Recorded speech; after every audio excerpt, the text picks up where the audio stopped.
Friends and welcome back to my channel. So friends, ఇవాళ వీడియోలో మనం చూసుకుంటే ఆర్ఐటిఎస్ ఏదైతే రైల్వే సంస్థ సెంట్రల్ మినిస్ట్రీ ఆఫ్ రైల్వేస్ కింద అయితే వస్తుందో ఆ యొక్క సంస్థలో మనకి రైల్వే సంస్థలో మేనేజర్ పోస్టులు అయితే రిలీజ్ అయ్యాయి ఫ్రెండ్స్. సో ఇక్కడ చూసుకుంటే మనకి అప్లికేషన్ డేట్ అయితే ఆల్రెడీ స్టార్ట్ అయిపోయింది. లాస్ట్ డేట్ వచ్చేసి 25th డిసెంబర్ కల్లా అయితే ఉంది ఫ్రెండ్స్. రిటర్న్ టెస్ట్ వచ్చేసి మనకి జనవరిలో అయితే ఉంటుంది. ఈ యొక్క వేకెన్సీస్ ఎన్ని ఉన్నాయో మనమైతే ఈ వీడియోలో అయితే చూసుకుందాం. సో ఇక్కడ చూసుకుంటే మెయిన్గా ఇది ఇంజనీరింగ్ చేసిన వాళ్ళకైతే ఎక్కువగా అయితే పోస్టులు అయితే ఉన్నాయి ఫ్రెండ్స్. ఎవరైతే సివిల్ ఇంజనీరింగ్ చేసినారో వాళ్ళకి అసిస్టెంట్ మేనేజరు, ఒకవేళ మీకు ఎక్స్పీరియన్స్ ఉన్నా ఇంకా బాగా శాలరీ ఇచ్చే పొజిషన్ కూడా అయితే బాగానే ఉంటుంది ఫ్రెండ్స్.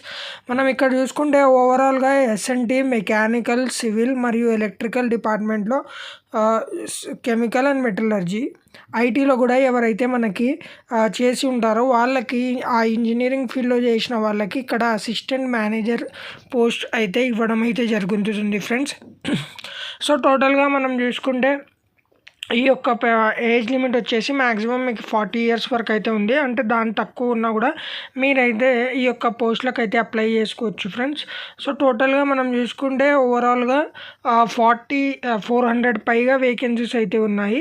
ఈ యొక్క పోస్టులకి సెలెక్షన్ ప్రాసెస్ వచ్చేసి మనకి రిటర్న్ టెస్ట్ అయితే ఉంటుంది ఫ్రెండ్స్. అందులో 125 ఆబ్జెక్టివ్ టైప్ క్వశ్చన్స్ ఉంటాయి. ఒక్కొక్క క్వశ్చన్ 1 mark ఉంటుంది. అండ్ ఎగ్జామ్ టైం వచ్చేసి 2.5 hours అయితే ఉంటుంది ఫ్రెండ్స్. ఎటువంటి నెగిటివ్ మార్కింగ్ కూడా అయితే మనకి ఉండదు. సో ఇక్కడ చూసుకుంటే ఈ యొక్క టెస్ట్లో మీరు క్లియర్ కావాలంటే దాదాపుగా మీరు అరౌండ్ 50% మార్క్స్ అయితే చేయాల్సి ఉంటుంది ఫ్రెండ్స్. ఒకవేళ మీరు యూఆర్ కానీ ఈడబ్ల్యూఎస్ నుంచి ఉంటే, అలాగే మీరు ఎస్సీ ఎస్టీ నుంచి ఉంటే 45% మార్క్స్ అయితే ఉండాలి. సో రిటర్న్ టెస్ట్ తర్వాత ఇంటర్వ్యూ అనేది ఉంటుంది ఫ్రెండ్స్. ఆ interview plus return test performance కలిపి మీకైతే ఆ యొక్క సెలెక్షన్ అయితే ఇవ్వడం అయితే జరుగుతుంది ఫ్రెండ్స్. సో బేసిక్ పే వచ్చేసి మనకి స్టార్టింగ్గా 23,000 అయితే ఉంటుంది. సో మంత్లీ వచ్చేసి మనకి 42,478 రూపీస్ ఇన్ హ్యాండ్ అయితే ఉంటుంది ఫ్రెండ్స్. ఈ యొక్క పోస్టులకు అప్లై చేయడానికి ఫీజు వచ్చేసి మనకి, మీరు జనరల్ ఆర్ ఓబీసీ క్యాండిడేట్ ఉంటే 600 రూపీస్ అయితే పే చేయాలి. అలాగే మీరు ఫిజికల్లీ హ్యాండిక్యాప్ ఉన్న, అదర్వైజ్ మీరు ఈడబ్ల్యూఎస్ అయినా, ఎస్సీ ఎస్టీ వాళ్ళకి 300 రూపీస్ అయితే పే చేయాల్సి అయితే ఉంటుంది ఫ్రెండ్స్.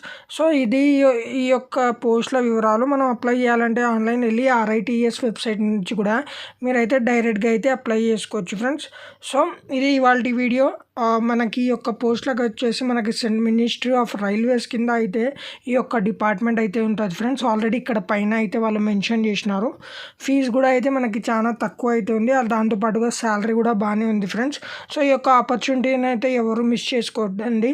ఈ వీడియో మీకు నచ్చినట్లయితే లైక్ చేసి, షేర్ చేసి మా ఛానల్ని అయితే సబ్స్క్రైబ్ చేసుకోండి ఫ్రెండ్స్. Thank you.